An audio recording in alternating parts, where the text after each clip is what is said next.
Do'stlar, biz hozir Toshkent shaharining eng obro'li markaziy rayonlaridan biri Mirzo Ulug'bek tumanidamiz. Aniqrog'i Parkent ko'chasidamiz. Bu yoqda chap tarafimizda Parkent bozori, o'ng tarafimizda Kichik halqa yo'li mostini ko'ryapsizlar. Pushkin metrosi, Pushkin xiyoboni va Qurolli Kuchlar oliy o'quv yurti joylashgan. Orqamizda esa Olmachi mahallasi. Bu yerda Tavrab kompaniyasidan navbatdagi loyiha premium uylardan iborat Pushkin loyihasi qurilmoqda. Do'stlar, hozir sizlarga ushbu loyihamizni lokatsiyasini tushuntiramiz. Mana ko'rib turganingizdek, ortimizda Olmachi mahallasi, Olmachi ko'chasiga kirish joyi. Ana shu yerdan 200 metr kirganingizda chap tarafda Pushkin loyihasini ko'rasizlar.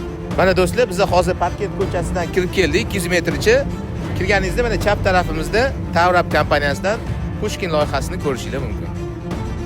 Ko'rganingizdek, loyihamiz tinch, markaziy rayonlardan birida joylashgan. 16 qavatdan o'ziga xos arxitekturaga ega. Bu yerda 2, 3 va 4 xonali kvartiralar 60 metr kvadratdan 103 metr kvadratgacha bo'ladi. Batafsil ma'lumot olish uchun ko'rsatilgan raqamlarga qo'ng'iroq qilinglar yoki sotuv ofisimizga kelib o'zingizlar ko'rishingiz mumkin. O'rtoqlar, shoshilinglar. Yaxshi rayondan premium uylarni katlavan narxdan olishga ulgurib qolinglar. Bilasizlar, keyin narxlar oshib ketadi.